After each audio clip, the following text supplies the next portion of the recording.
Mr. Pascal, in 1989, 2 years before Un Québec fou de ses enfants, an important report was published in Ontario, Children First. To your knowledge, what was the impact of this report?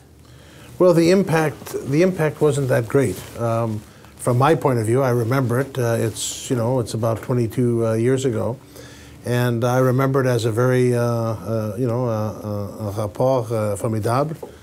But its impact, I would say, compared to the Quebec report, was very, very small. As a matter of fact, it's hard to trace any impact at all as a result of that report. And the difference, I think, between the Quebec report, we're crazy about our kids, en anglais, je pense que c'est une question de contexte. It's a question of context. And I would attribute the difference in terms of impact according to, I think, a cultural difference in Quebec compared to the rest of Canada, frankly, but certainly Ontario. I used to work at a place called McGill, not too far from here, and I always felt that in Quebec, there's an understanding of collective responsibility, creating something larger than the sum of our own individual issues. Quebec has always been more social democratic regarding children's policies and family policies, and of course the Quebec report from 1991 and the work of people like Monsieur Bouchard has had a very high impact. In Ontario at the time, in 1989, there wasn't a culture of something larger than kind of individual rights. So it's a question of collectivity and collective rights versus individual rights. So the context in Ontario was different then. That's changed. Oh, yeah? But it's changed as a result of a whole bunch of things over the 22 years. Was the report similar in issues? Well, the reports, I would say the Quebec report had more connectivity to other issues. It was broader. I think it was deeper. I think it was a better report. But most importantly, the report was tabled in a society that had a high level of readiness to accept the need that we should judge the future of our world by how well we treat our children. And so I think the big difference in impact, I think the reason the Quebec report has had a larger impact was because of some cultural differences and readiness to accept it. And so as a result of it, Quebec has led the country in terms of what we do in supporting our kids. Au cours des 20 dernières années, quelle évaluation faites-vous de l'évolution des politiques sociales et familiales tant au Québec qu'en Ontario et pour l'ensemble du Canada? Well, as I've said, I think collective responsibility, collective rights is something that's more predominant in the Quebec culture. Quebec is obviously the most progressive province in the country. I think the last federal election, the recent federal election, speaks to the fact that Quebecers are always looking for, people who are, progressive and trying to think about things that are socially and economically just. That may be an overstatement, and the good news for the rest of Canada is that places like Ontario, where I live and breathe and work, are catching up to Quebec, or trying to catch up to Quebec. But Quebec has led the way. You've led the way regarding full-day learning for 5-year-olds. It's true in Ontario. We now have full-day kindergarten for 4- and 5-year-old kids. You've led the way with childcare. You've led the way with post-secondary tuition. You've led the way with respect to after-school programming for children. So in so many different ways, you've led the way with respect to parental leave. And you have people like Pierre Fortin, who's shown the economic advantage of, for example, childcare, and the increased participation in women in the marketplace generates a certain amount of tax revenue, which is basically paying for the child care.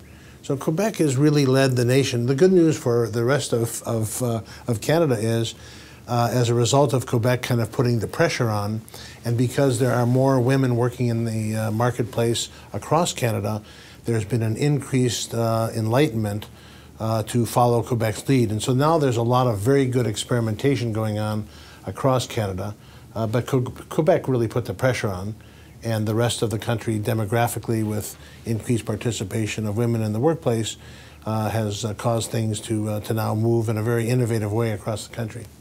So you're not just trying to be nice there. We are really ahead on these matters. No, and it's not as though, you know, one of the things that Quebec chose to do under Madame Marois was to announce $5 a day childcare, and 9 months later, implementation.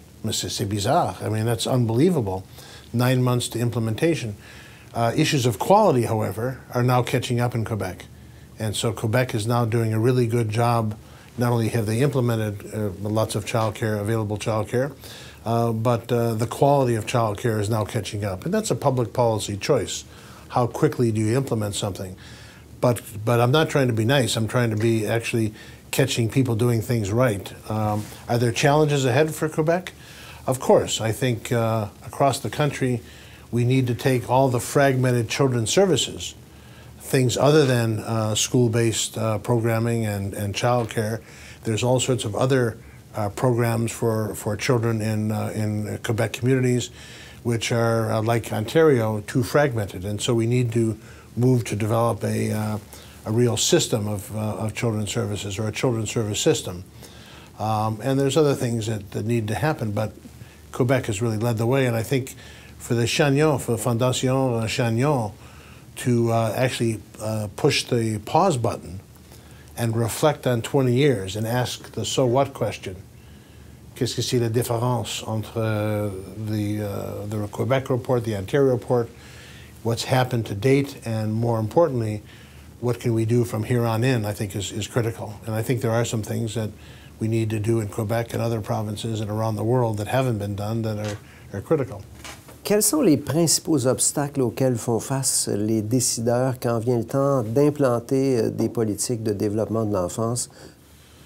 I think the obstacles for implementing good, coherent, integrated policies for children, the obstacles are the same for any important public policy. One obstacle is the word and, en français, et, between économique et social. That word needs to be taken out, because when we make policies, we make social policies over here and economic policies over here. And our departments and governments across the country and around the world, they suffer from what I call in English hardening of the categories. And we need more integrated and integrating policy making, not just about kids and families, but in all the policies we make. The other obstacle to good policy making and program making is what I call short-termism. And that is trying to make it look as though you're solving major problems 6 months prior to the next election, instead of taking the long view and doing what's required.